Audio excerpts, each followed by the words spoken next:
नमस्कार. जय महाराष्ट्र. जय महाराष्ट्र. समोरून ज्या जोरदारपणे जय महाराष्ट्राची गर्जना झालेली आहे त्याच्यामुळे महाराष्ट्रातल्या आणि देशातल्या तमाम मराठी जनांना, हिंदू जनांना लक्षात आलं असेल माझ्यासमोर कोण बसलाय. कारण जय महाराष्ट्र आवाज घुमवणारे बाळासाहेब ठाकरे, त्यानंतर उद्धवजी ठाकरे आज या स्टुडिओमध्ये आपल्याबरोबर उपस्थित आहेत.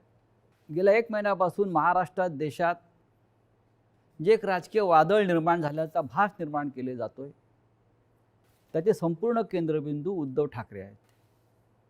आणि ज्यांना प्रतीक्षा होती मोठ्या प्रमाणात की उद्धव ठाकरे कधी बोलतील या सगळ्या विषयावर आणि लोकांच्या प्रश्नांना थेटपणे कधी उत्तरं देतील, अशी बहुचर्चित आणि बहुप्रतीक्षित असलेली मुलाखत आज ते सामनासाठी देत आहेत. उद्धवजी, मी आपलं स्वागत करतो. फार नमनाला घडावर तेल न घालता थेट प्रश्नाकडे आपण येऊया. कारण गेल्या काही दिवसात महाराष्ट्रात आणि देशात ज्या घडामोडी घडवल्या जात आहेत त्याच्यामुळे महाराष्ट्राचं समाजमन अस्वस्थ आहे. आपण किती अस्वस्थ आहात किंवा आपली भूमिका पुढे काय आहे, यातून शिवसेना कशी पुढे जाईल, अशा अनेक प्रश्नांचं काहू या राज्याच्या मनामध्ये, जनतेच्या मनात नाही, महाराष्ट्राच्या मनामध्ये मारलेलं आहे. पण तरीही मला आज तुम्ही खूप रिलॅक्स दिसताय उद्धव साहेब. म्हणजे मला याचं कारण समजत नाही की आज मी आपल्याला पाहतोय किंवा गेले काही दिवस पाहतोय, आपल्या चेहऱ्यावर कोणताही तणाव दिसत नाही आणि आपण अत्यंत मोकळेपणाने इथं आलात आणि बोलताय. हे काय रहस्य आहे? हे रहस्य साहजिकच आहे. माझी मा आणि शिवसेना प्रमुख बाळासाहेब यांच्याकडनं आलेले एक हे रसायन आहे.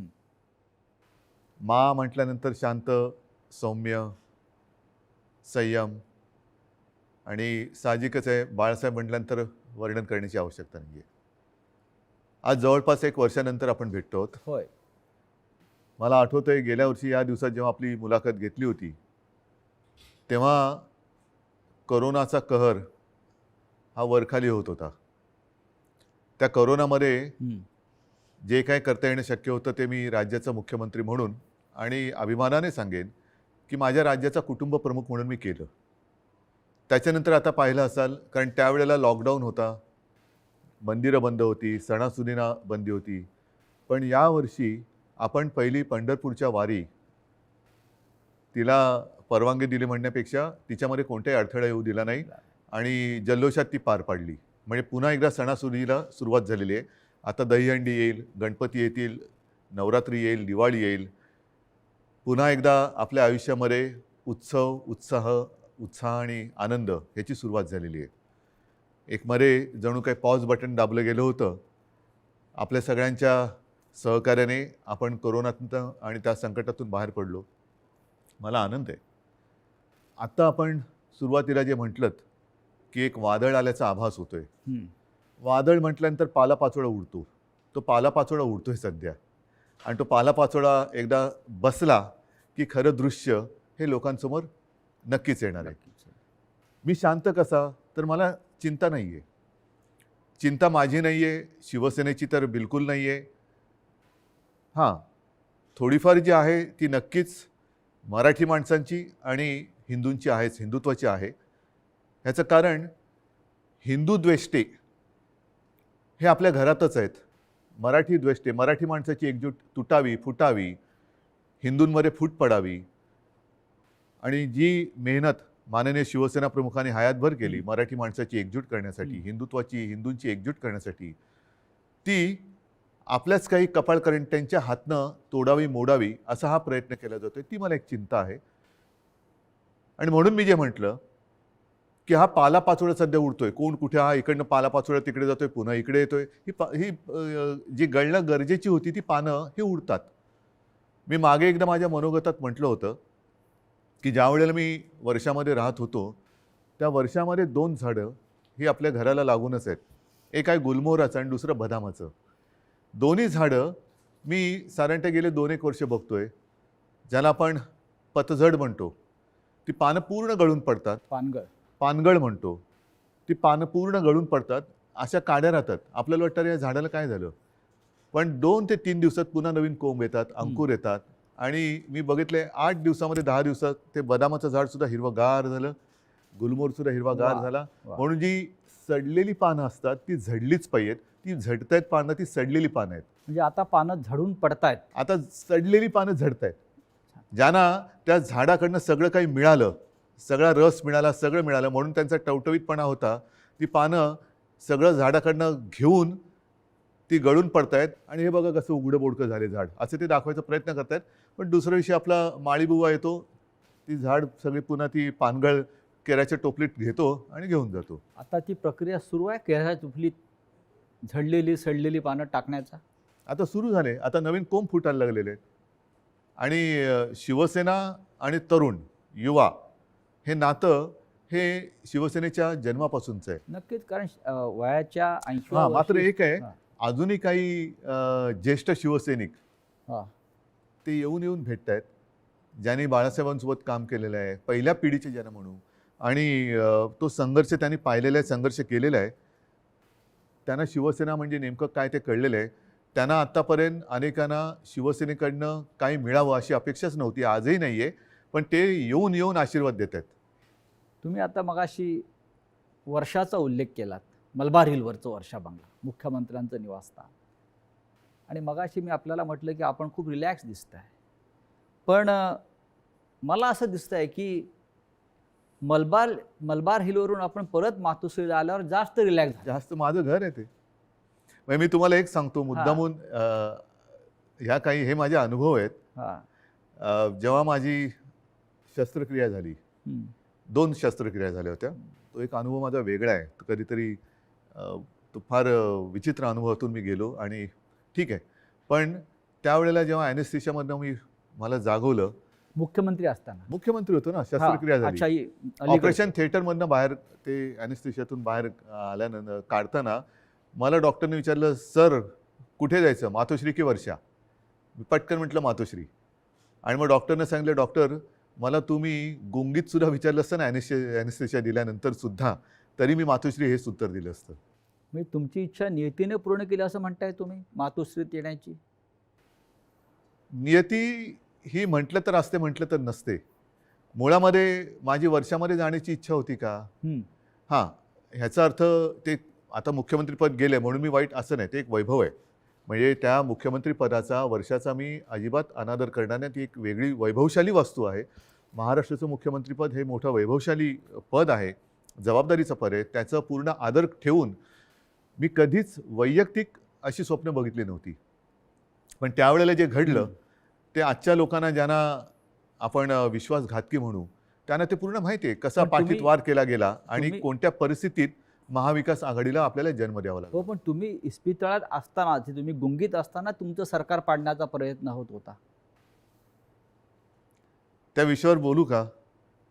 असं साधारण तुम्ही सुद्धा काही कारण ठिकाणी मला सूत्रवास केलेला आहे. कुठेही त्या माझ्या अनुभवातनं सहानुभूती नको आहे.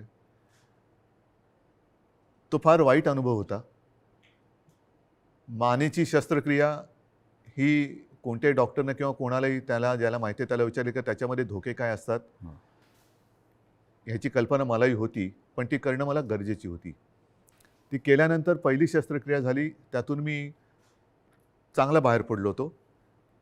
अचानक एक 5-7 दिवसानंतर सकाळी जाग आल्यानंतर, खरं म्हणजे त्या दिवशी मला डॉक्टरने सांगितलं होतं की उद्धवजी उद्या आपल्याला जिना चढायचा आहे. तर मी मानसिक तयारीत होतो की आज जिना चढायचं, एक एक पाऊल पुढे जायचं आहे. सकाळी जाग आल्यानंतर जरा थोडासा एक आळस द्यायचा प्रयत्न केला तर मानेमध्ये जो एक असा क्रॅम्प म्हणतो असा आला आणि माझी मानेखालची सगळी हालचाल बंद झालेली. म्हणजे मला श्वास घेताना मी बघत होतो माझं पोटही हलत नव्हतं. पूर्णपणे मी निश्चल झालो होतो. एक ब्लड क्लॉट तिकडे आला होता. सुदैवाने डॉक्टर वगैरे सगळे जागेवर होते आणि ज्याला तो गोल्डन आवर म्हणतात, त्या गोल्डन आवरमध्ये ते ऑपरेशन झालं म्हणून मी तुमच्यासमोर आज उभा आहे. त्या काळामध्ये माझ्या कानावर येत होतं, माझे हातपाय हलत नव्हते, बोटं हलत नव्हती. सगळ्यात टेन्शन मला होतं की समजा कुठे काय डास चावला, मुंगी चावलं तर खाजवायचं कसं. म्हणजे हा एक वेगळा विचित्र भाग होता. पण त्या काळात माझ्या कानावर येत होतं की काही जण मी बरा व्हावा म्हणून देवावरती अभिषेक करत होते आणि काही जण मी असाच राहावा म्हणून देव पाण्यात बुडून बसले होते.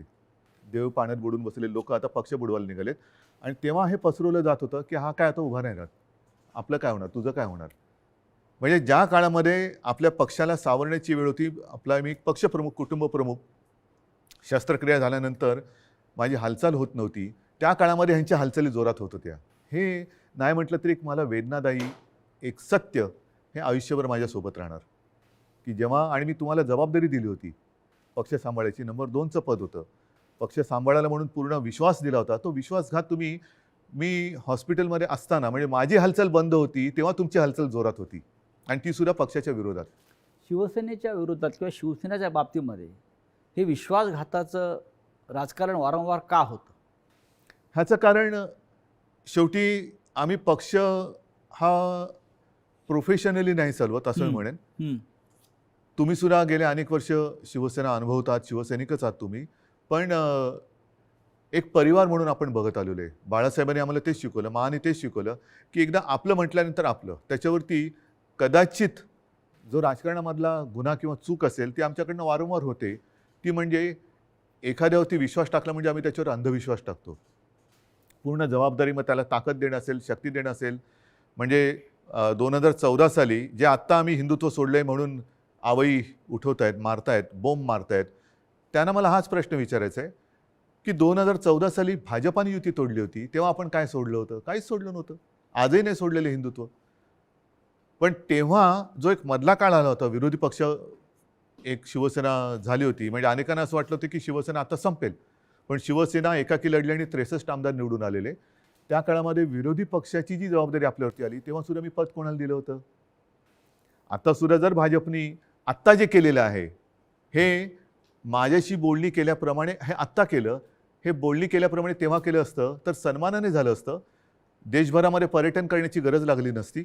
आणि असं मी ऐकलं, असं मी वाचलं, माझ्याकडे माहिती नाही, पण हजारो कोटी रुपये खर्च केले गेले. विमानांचा खर्च, हॉटेलचा खर्च, हे त्याच्यानंतर काही आणखीन अतिरिक्त खर्च म्हणजे खोक्यातला हां असेल. त्या खोक्यात काय दडलंय हे ज्याचं त्याला माहीत, देणाऱ्याला आणि घेणाऱ्याला कळलं असेल. पण हे फुकटात झालं असतं ना, आणि सन्मानाने झालं असतं. हेच तर मी सांगत होतो. मग का घडवलं? कारण त्याने शिवसेना संपवायची आहे. जे शिवसेनेबरोबर ठरवलं होतं 2.5 वर्षाचं मुख्यमंत्रीपद, हेच तर तुम्ही आता केलं. आणि ते जर केलं असतं तर निदान 5 वर्षामध्ये भारतीय जनता पक्षाला एकदा तरी 2.5 वर्षात मुख्यमंत्रीपद मिळालं असतं. ही जी काय आता सोंगढोंग करतायत आम्ही शिवसेनेला, आता ही शिवसेना ते म्हणतात ती शिवसेना नाही आहे. हे सगळं तोडफोड करून त्यांचं समाधान होत नाही, त्यांना शिवसेना संपवायची आहे. ह्यांचा वापर करून ते शिवसेना संपवायला का बघतात. संपवायचे असं वाटतं आपल्याला? आतापर्यंत गेल्या 56 वर्षात शिवसेना संपवण्याचे प्रयत्न अनेक अनेक अनेक आणि प्रत्येक वेळेला शिवसेना अधिक जोमाने आणि तेजाने उभी राहिलेली आहे. आता सुद्धा त्यांना हिंदुत्वामध्ये भागीदार नको असेल, पण माझं नेहमी असंच म्हणणं आहे की शिवसेना प्रमुखांनी हिंदुत्वासाठी राजकारण केलं, कारण हिंदुत्व मजबूत व्हायला. हे जे करतायत ते राजकारणासाठी हिंदुत्व वापरतायत. हा आमच्या आणि त्यांच्या हिंदुत्वातला फरक, जे विचारतात ना तुमचं आणि भाजपचं हिंदुत्वामध्ये फरक काय, तो हा आहे. शिवसेनेचं राजकारण हे आम्ही हिंदुत्व मजबूत होण्यासाठी केलं, पण यांचं राजकारण मजबूत होण्यासाठी आणि हिंदुत्वाचा आश्रय घेतला. मुख्यमंत्रीपद स्वीकारल्यामुळे महाविकास आघाडी हिंदुत्व संकटात आलं, हिंदुत्व म्हणजे काय झालं, अशी जी एक आवई उठवली जाते. हो म्हणजे काय, मला एक प्रसंग असा सांगा किंवा एक माझ्या हातनं घडलेली गोष्ट किंवा निर्णय माझा मुख्यमंत्री पदावरती असतानाचा दाखवा की ज्याच्यामुळे हिंदुत्व धोक्यात आलं. एक निर्णय दाखवा. तर तुम्ही तेव्हा अयोध्येला आत्ता सुद्धा गेला होतात. अयोध्येमध्ये महाराष्ट्र भवन आपण उभं करतो, बरोबर आहे. हे हिंदुत्वाला सोडून आहे की नाही? तुम्ही ठरवा. अयोध्येत महाराष्ट्र भवन, बरोबर आहे. मुख्यमंत्री होण्याच्या आधी सुद्धा मी अयोध्येत गेलो होतो, प्रत्येक वेळेला आपण होतात. मुख्यमंत्री झाल्यावरती सुद्धा अयोध्येत गेलो होतो. कोण काय म्हणेल मी परवा नाही केली. मी गेलो आणि रामलल्लाचं दर्शन घेऊन तेव्हाही आलो होतो. 2दा मी स्वतः अयोध्येत गेलो होतो. आता नव्या मुंबईमध्ये आपण तिरुपतीचं मंदिर त्याला जागा दिली. प्राचीन जी मंदिरं आहेत त्यांचं संवर्धन करणं, जतन करणं हे आपण सुरू केलं. गडकिल्ल्यांचं आपण सुरू केलं. हे कुठे, ह्याच्यात हिंदुत्व कुठे गेलं? हिंदुत्व तर असं कोणताही निर्णय नाही आहे की ज्याच्यामध्ये आपण हिंदुत्वापासून दूर गेलेलो आहे. अशा अनेक गोष्टी सांगता येतील. तुम्ही आज ज्या संघर्षमय कालखंडातून जात आहात याची कधी अपेक्षा केली होती? बघा, शेवटी शिवसेना आणि संघर्ष हे तर एकमेकाच्या पाचवीला पुजलेले आहेत. आणि मागे कोणीतरी असं म्हणालं होतं, ते मला वारंवार त्याचा अनुभव येतोय, की शिवसेना ही एक तळपती तलवार आहे. ती जर मॅनेमध्ये ठेवली तर ती गंजते. त्याच्यामुळे ती तळपलीच पाहिजे. आणि तलवार तळपणं म्हणजे संघर्ष आलाच. अर्थात याचा अर्थ अर्थार्थी कोणी घेऊ नये की तलवारीने वार कराबीरा, असं नाही माझं म्हणणं. ही एक उपमा आहे. आणि त्याच्यामुळे संघर्षासाठीच तर शिवसेना जन्माला आली. त्यावेळेला मराठी माणसासाठी, भूमिपुत्राच्या न्याय हक्कासाठी शिवसेनेचा जन्म झाला. त्याच्यानंतर हिंदुत्वासाठी शिवसेना लढली. मग ते 92-93 साल असेल किंवा कधी असेल.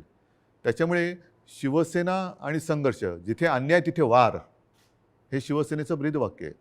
ज्या ठाण्यानं शिवसेनेला पहिली ताकद दिली, म्हणजे शिवसेना प्रमुख बाळासाहेब ठाकरे आणि ठाण्यांचं एक भावनिक नातं होतं. एक पहिला भगवा झेंडा जो आहे हा ठाण्यात फडकला आणि बाळासाहेब अभिमानानं त्यांच्या संपूर्ण कालखंडात जीवनात सांगत राहिले की ठाण्यानं मला पहिली सत्ता दिली.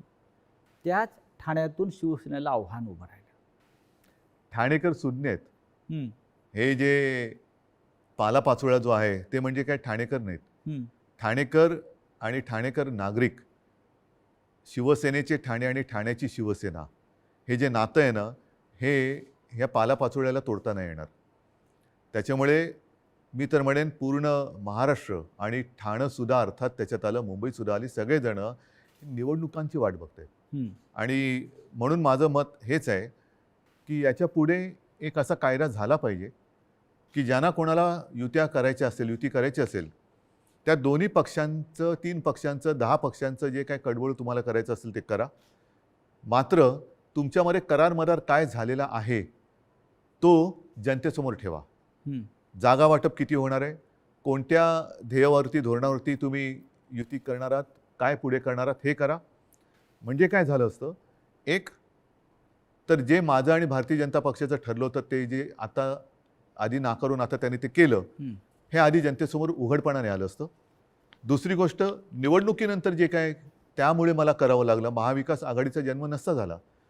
तो महाविकास आघाडीचा जन्म आम्ही दिला तेव्हासुद्धा तुम्ही बघितलं की आम्ही शपथ जी मी घेतली ती शिवतीर्थावरती घेतली. छत्रपती शिवाजी महाराजांच्या पुतळ्याच्या आणि बाळासाहेबांचं स्मारक आहे तिकडे, त्या साक्षीने घेतली. हजारो लाखो लोक आणि शिवतीर्थ हे भगवं पूर्ण फुलून गेलं होतं, ओसांडून वाहत होतं पूर्ण. म्हणजे जर लोक नाराज असतील तर तिकडे कोणी आलं नसतं. पण तरी देखील माझं मत असं आहे की आता निवडणुका घ्या. जर आम्ही महाविकास आघाडी स्थापन करून चूक केली असेल तर लोक आम्हाला घरी बसवतील. आणि जर भारतीय जनता पक्षाने माझं, कारण शेवटी जनता मला ओळखते, नाही म्हटलं तरी आता आमची 6वी पिढी ही महाराष्ट्राच्या जनतेसाठी काम करते. 6वी पिढी, त्याच्या आधीच्या पिढ्यासुद्धा होत्या. पण एक तर लोक त्यांना घरी बसवतील त्यांनी चूक केली असेल तर, जो करार त्यांनी आमच्याशी केला होता तो तोडला म्हणून, नाहीतर आम्ही पाप केलं म्हणून आम्हाला घरी बसवतील. होऊ द्या जनतेच्या कोर्टात फैसला, माझी तयारी आहे. पण या सगळ्या कालखंडामध्ये कधी नव्हे तो एक अघोरी प्रकार होतो आहे जो महाराष्ट्रात कधीच झाला नव्हता. तो म्हणजे कोणीतरी संपूर्ण शिवसेना हायजॅक करण्याचा प्रयत्न करत आहे. कारण त्यांना पर्याय नाही आहे. कारण नीट लक्षात घ्या, हा महत्त्वाचा प्रश्न आहे, एक बारकाव लक्षात घ्या. जे काय थोडंफार कायद्याचं ज्ञान मी लोकांशी बोलून, कायदेतज्ञांशी बोलून समजून घेण्याचा प्रयत्न केलेला आहे, त्यातून सांगतो की पूर्वी 2/3 ही सदस्य संख्या झाली का वेगळा गट स्थापन करता येऊ शकत होता. आता तो कायदा गेला. आता हे जे बाजूला झाले ते भले 2/3 असतील किंवा आणखीन काहीतरी असतील, त्यांना वेगळा गट स्थापन करता येत नाही. हे कायदेतज्ञांनी सांगितलेलं आहे. मी कायदा लिहिलेला नाही, मी कायदा वाचलेला नाही. मी घटनातज्ञांनी ज्यांनी त्याचा अभ्यास केला त्यांनी सांगितलेली मतं ऐकून आणि त्यांच्याशी बोलून सांगतोय. म्हणजेच काय की ह्या गटाला कुठल्या ना कुठल्या तरी पक्षामध्ये विसर्जित किंवा सामील व्हावं लागेल ह्या गटाला. मग त्यांच्यासमोर पर्याय काय आहेत? एक तर भाजपात जावं लागेल, नाहीतर दुसरे सपा आहेत, MIM वगैरे असे जे काही छोटे छोटे पक्ष आहेत त्यांच्यात जावं लागेल. आणि हे जर का कुठल्या पक्षात गेले तर भारतीय जनता पक्षाचा ह्यांना जो उपयोग करून घ्यायचा आहे तो उपयोग संपेल. कारण त्यांची ओळख त्यांना ती द्यावी लागेल की आता आम्ही भाजपात गेलो, आता आम्ही समाजवादीत गेलो, आता आम्ही बच्चू कडूंच्या पक्षात गेलो. तर म्हणून ते एक भ्रम निर्माण करतात की आम्ही म्हणजेच शिवसेना. जे मधल्या काळामध्ये एक क्लिप फिरली बघा, असं माझ्या काळात कधी झालं नव्हतं. माझ्या बाजूला उपमुख्यमंत्री अजितदादा पवार बसायचे, पण त्यांनी कधी माझा माईक नव्हता खेचला. काही वेळेला त्यांना अधिक त्यांच्याकडे माहिती असायची अर्थसंकल्प किंवा काय, तर मी त्यांना सांगायचो की दादा तुम्ही उत्तर द्या. पण माझ्याकडनं कोणी माईक नाही खेचला. माईक कारण खेचणं तुम्ही ठाकरे आहात. तो तर भाग झालाच, पण एक आमच्या महाविकास आघाडीमध्ये एक समन्वय. सभ्यता होती, सभ्यता होती. सभ्यता होती आणि समन्वय होता. असो त्याच्यावरती नंतर बोलायचं तर मी बोलेन. पण त्याच्यामध्ये जे उपमुख्यमंत्री बोलले की हे म्हणजे शिवसेना, म्हणजेच त्यांचा डाव असा आहे की शिवसैनिकांमध्येच लढाई लावायची, शिवसेना खतम करायची. एकदा का काम संपलं की पालापाचोळा तुम्ही जे मगाशी म्हणालात तो टोपलीत भरला की नेऊन टाकायचा. पण त्यांचं अशी योजना होती की बाळासाहेब ठाकरेंनंतर ही शिवसेना परत खतम करायचीच त्यांचं स्वप्न होतं. पण बाळासाहेबांनंतर तुम्ही शिवसेना उभी केली. त्यांच्या पोटात तेच दुखतंय. त्यांना शिवसेना आणि ठाकरे वेगळे करायचे, जसं गांधी आणि काँग्रेस वेगळी गांधी आणि करायची. काँग्रेस. आणि त्यांच्यात एक तुम्ही बघा, मला टीकात्मक केवळ बोलायचं म्हणून मी बोलत नाही, पण दुसरे जे आता सरदार वल्लभभाई पटेल, सुभाषबाबू, तसं बाळासाहेब, हे स्वतःचेच म्हणून आता लोकांसमोर आणायचं. म्हणजे आपल्याकडनं काही आदर्श निर्माण नाही झाला तर दुसऱ्यांचे जसं पक्ष फोडतायत तसं आदर्श फोडायचे, आदर्श म्हणजे पळवायचे आदर्श आमदारांप्रमाणे. फोडायचे म्हणा किंवा पळवायचे म्हणा, पळवायचे. आणि मग ते आपलेच म्हणून लोकांसमोर जायचं. तसं त्यांचं चाललंय की बाळासाहेबांना त्यांनी मान सन्मान तर दिलाच पाहिजे, नाही तर लोक जोडे मारतील, लोक ठेवणार नाहीत त्यांना जागेवर. कोणी असला आणि तो बाळासाहेबांच्या विरोधात काही बोलला तर लोक हाणतीलच जोडा त्याच्या. तर म्हणून त्यांना बाळासाहेब पाहिजेत, पण आता ठाकरे आणि शिवसेना हे नातं तोडायचं आहे. माझं आव्हान आहे की ठाकरे आणि शिवसेना नातं तोडून दाखवा. मात्र ते करताना माझ्या वडिलांचे फोटो लावून मतं मागू नका. प्रत्येकाला आईवडील असतात आणि त्यांच्याबद्दल मला आदर आहे. मला माझ्या आईवडिलांबद्दल आदर आहे, तसं प्रत्येकांना प्रत्येकाच्या आईवडिलांबद्दल आदर असायला पाहिजे. आता गेल्या आठवड्यात गुरुपौर्णिमा झाली. मी माझ्या वडिलांना आजोबांना गुरु मानतो. प्रत्येकाने पितृदेव भव मातृदेव भव देव मानलं पाहिजे. स्वतःच्या आईवडिलांचे फोटो लावावेत आणि मतं मागावीत. जर आज माझ्या दुर्दैवाने माझे आईवडील माझ्यासोबत असे नाही आहेत, पण ते नेहमी मी माझ्यामध्ये आहे असं मानतो, पण ज्यांची आई आणि वडील हे सुदैवाने त्यांच्यात आहेत, तर मी म्हणेन असा आशीर्वाद पुन्हा दुसरा मिळू शकत नाही. त्यांना घेऊन सभा घ्याव्या, भाषणं करावीत आणि मतं घ्यावीत. माझे वडील काय चोरताय? माझे वडील कशा? म्हणजेच काय की तुमच्यात कर्तृत्व नाही आहे, तुमच्यात हिंमत नाही आहे, तुम्ही मर्द नाही आहात, तुम्ही विश्वासघातकी आहात. आणि लोकांचा, माझा तर केलाच, लोकांचा विश्वासघात करताना बाळासाहेबांच्यावरनं संभ्रम कशाला करतायत? तुमच्यात तुमचा मर्दाचा चेहरा घ्या आणि जा पुढे आणि मागा मतं. नाही, पण निवडणूक आयोगापुढे आता एक नवीन खटला उभा राहतो आहे. तो म्हणजे धनुष्यबाण कोणाचं चिन्ह, जे शिवसेनेचं जे लोकांपर्यंत पोहोचलं. बघा, मला अजूनही देशाच्या घटनेवरती भरोसा आहे, कायद्यावरती भरोसा आहे. चोरीमारी सगळीकडे चालते असं माझं मत नाही आहे तेवढा. कारण मी जे म्हटलं ना की सत्यमेव जयते, नाहीतर हे तुम्हाला वाक्य पुसावं लागेल आणि मग 2 वाक्य करावं लागेल एकाची. एक तर म्हणजे असत्यमेव जयते आणि दुसरं वाक्य सत्तामेव जयते.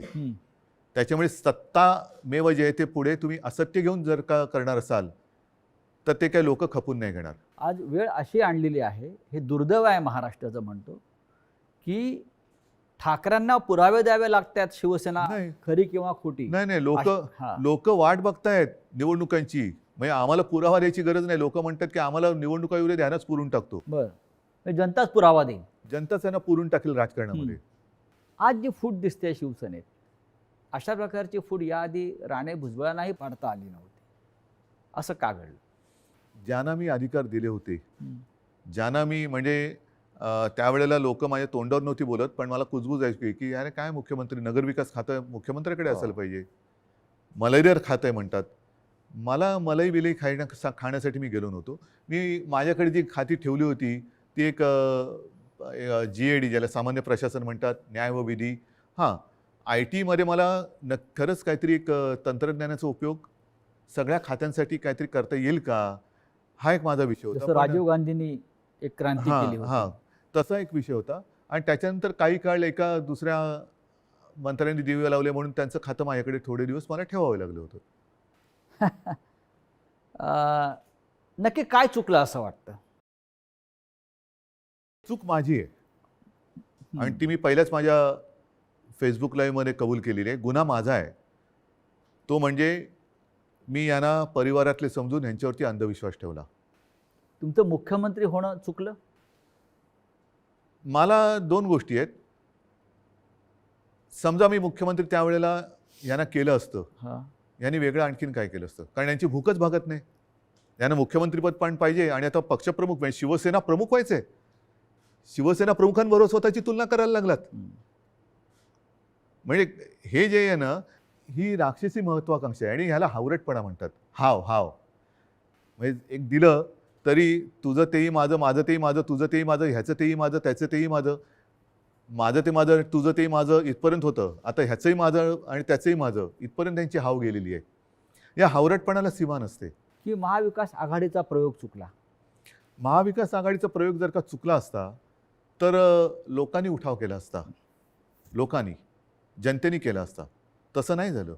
जनता ही आनंदी होती कारण आल्याच आम्ही पहिल्यांदा शेतकऱ्यांना कर्जमुक्त केलं होतं. हां. त्याच्यानंतर कोरोना काळामध्ये मी अभिमानाने सांगेन, संपूर्ण माझ्या मंत्रिमंडळातील सहकाऱ्यांनी, प्रशासनाने आणि जनतेने उत्तम सहकार्य केलं. म्हणूनच ज्या पहिल्या 5 मुख्यमंत्र्यांमध्ये माझं नाव आलं, ते मी नक्कीच. माझं नाव नाही मानत, ते जनतेचा मी प्रतिनिधी म्हणून ते नाव आलं होतं. जर समजा यांनी सहकार्य नसतं केलं तर कोण होतो मी? मी कोण होतो? मी एकटा काय बरं, मी तर घराच्या बाहेरही पडत नव्हतो कारण घराबाहेर पडायचं नाही हेच मी लोकांना सांगत होतो. जाऊन पण- घोळके करा. फुटीरांचा आक्षेप त्याच्यावरच आहे. जे फुटून गेले आहेत त्यांचा आक्षेप असा आहे की आपण घराबाहेर पडला नाहीत, आपण मंत्रालयात गेला नाहीत, आणि आपण त्यांना भेटला नाहीत. तरी सुद्धा घराबाहेर न पडता सुद्धा देशातल्या सर्वोत्तम 5 मुख्यमंत्र्यात नाव का आलं माझं? कारण त्यावेळेला ती परिस्थिती तशी होती. मी स्वतः सांगत होतो घराबाहेर पडू नका आणि लोक ऐकत होते.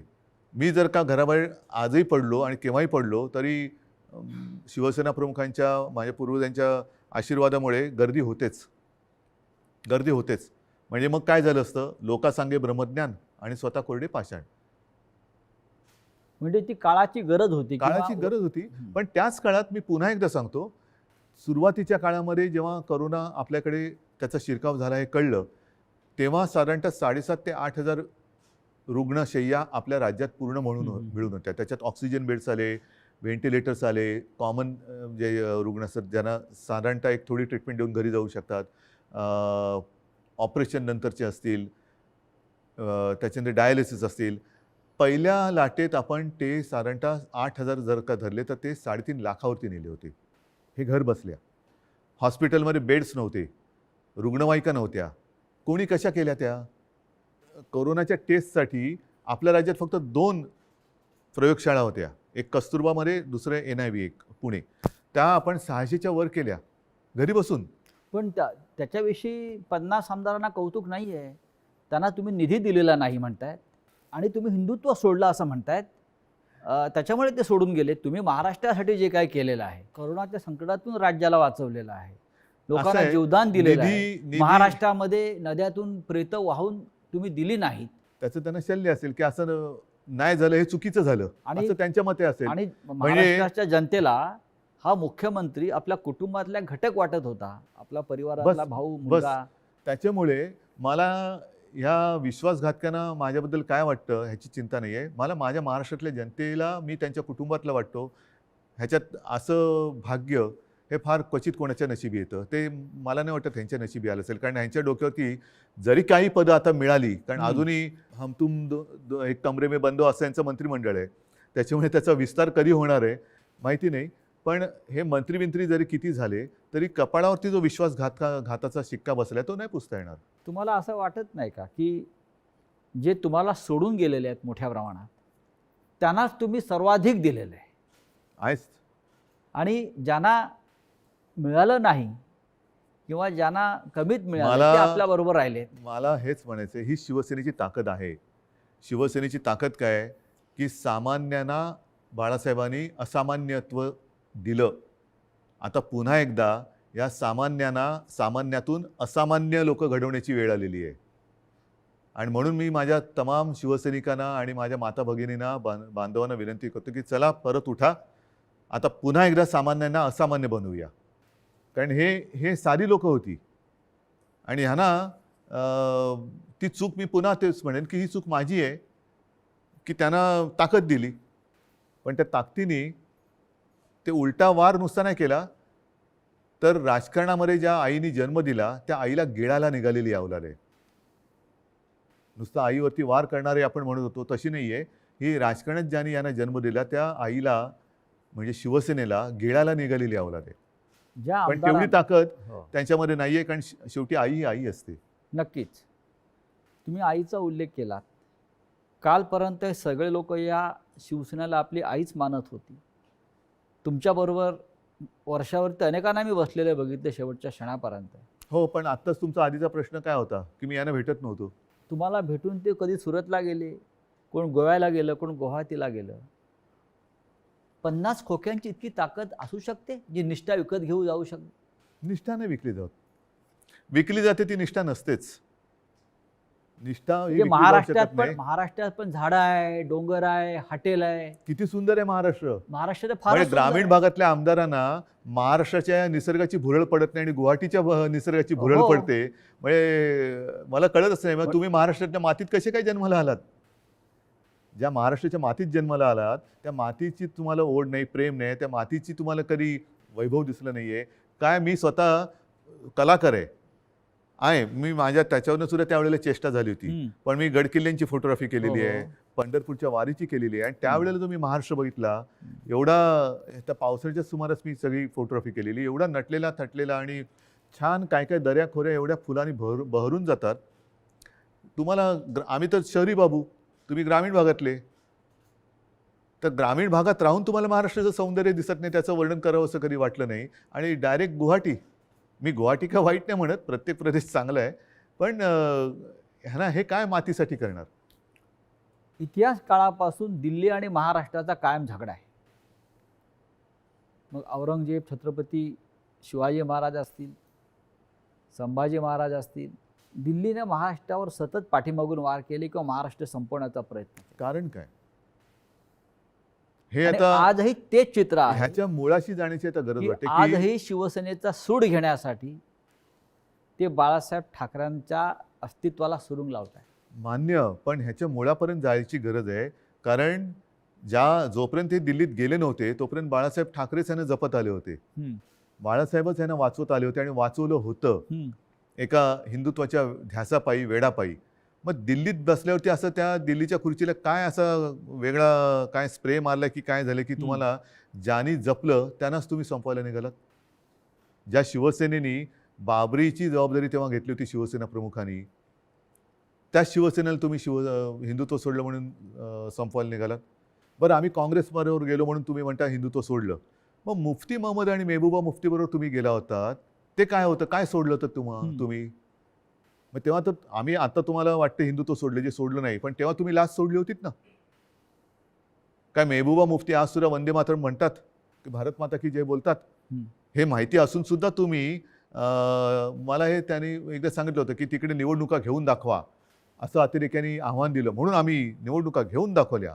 सरकार बनवून दाखवा म्हणून आम्ही त्यांच्याबरोबर सरकार बनवून दाखवलं. पण सरकार बनल्यानंतर मला वाटतं मुफ्ती महमद सईदनी अतिरेक्यांचा आणि पाकिस्तानला त्यांनी धन्यवाद दिले होते काश्मीर खोऱ्यात शांततेत निवडणुका होऊ दिल्यामुळे. मग कोणाला काय दाखवलं तुम्ही, कोणाला काय दाखवलं. म्हणजे बरं, आता सुद्धा ते बिहारमध्ये जे बसलेत नितीश कुमार बरोबर, नितीश कुमार हिंदुत्ववादी आहेत का. कारण मला जे आठवतं त्याच्याप्रमाणे त्यांनी एकदा संघमुक्त भारत असा नारा दिला होता. संघमुक्त भारत असं शिवसेनेने कधी दिला नाही. राम मंदिराच्या प्रश्नावर रामविलास पासवान एनडीएतून बाहेर पडले होते, तरी ते त्यांना प्यारे होते. हो. आम्ही तो उलटं म्हणत होतो की विशेष कायदा बनवा. 5 वर्ष 7 वर्ष झाली तरी ते विशेष कायदा बनवून राम मंदिर बनवू शकले नाही. ते न्यायालयाने निकाल दिला. या देशातला समस्त विरोधी पक्ष आणि प्रादेशिक पक्ष संपवले जातात आणि मित्र पक्ष पण, आणि हा मित्र पक्ष. असं तुम्हाला काय दिसतंय का कारस्थान किंवा अशा प्रकारचं सुडाचं बघा, मला असं राजकारण? वाटतं हा ज्याचा त्याचा प्रश्न आहे. जे आता सरन्यायाधीश बोललेत मध्ये, ओझर तर मी वाचलं की आपल्या देशात विरोधी पक्षाला शत्रू समजू नका. विरोधी पक्षांनी सुद्धा जबाबदारीने वागलं पाहिजे आणि सत्ताधारी पक्षांनी सुद्धा जबाबदारीने वागलं पाहिजे. मी जो काही 2.5 वर्षात अनुभव घेतला मुख्यमंत्री म्हणून, मी विरोधी पक्षांना काही वेळेला मी स्वतः आवाहन केलं की की सरकार म्हणून आमचं समजा जर काही आम्ही कुठे कमी पडत असू, आमचं काही चुकत असेल, तुम्ही आमच्या नजरेत आणून द्या. नजरेत आणून द्या. हे काम विरोधी पक्षाचं आहे, कारण ते सुद्धा शेवटी लोकप्रतिनिधी असतात. त्याच्यामुळे सशक्त लोकशाहीसाठी आणि महाराष्ट्राची विरोधी परंपरा पक्ष आहे ती. हा सुद्धा तेवढा सुसंस्कृत पाहिजे, संवेदनशील पाहिजे, आणि तेवढाच किंवा त्याच्याहून थोडा जास्त हा सत्ताधारी पक्ष संवेदनशील पाहिजे आणि सुसंस्कृत पाहिजे. आता हा संवेदनशीलता आणि सुसंस्कृतपणा हम्म. ही कुठेतरी रसातळाला जायला लागले असं वाटते. कशामुळे? पिढ्या बदलत आहेत आणि सत्तेची हाव. आता काय झालेलं आहे, फास्ट फूडचा जमाना आलेला आहे. हा. तुम्ही फोन केला की 10 मिनिटात, 15 मिनिटात, 20 मिनिटात पार्सल आलंच पाहिजे. तसं मी पक्षात गेलो की मला थोड्या दिवसात काहीतरी मिळालंच पाहिजे. नाही गेलं तर माझ्याकडे दुसरं आहे. या देशामध्ये विरोधी पक्षच राहू नये. मग राज्यामधले शिवसेनेसारखे प्रादेशिक पक्ष असतील किंवा राष्ट्रीय पातळीवरचे काँग्रेससारखे पक्ष असतील, आणि त्यांना संपवण्यासाठी साम दाम दंडभेद ह्यातनं काय साधलं जाणार? म्हणजे केंद्रीय तपास यंत्रणांचा ईडी नाही, नाही. असेल, सीबीआय असेल, ह्यातनं साधणार काय? यांचा जो गैरवापर शेवटी सुरू आहे. शेवटी जनता ही सार्वभौम आहे, आणि तुम्ही बघितलं असाल की जनतेच्या मनाविरुद्ध हम्म. एखादा निर्णय गेला तर जनता थांबत नाही, ती रस्त्यावरती उतरते. आपण जो संवाद जनतेशी साधत आहोत, मला असं वाटतं जनतेच्या सगळ्या प्रश्नांना आपण भरभरून उत्तरं देताय, मनापासून बोलताय. हा संवाद आपण असाच कायम ठेवू.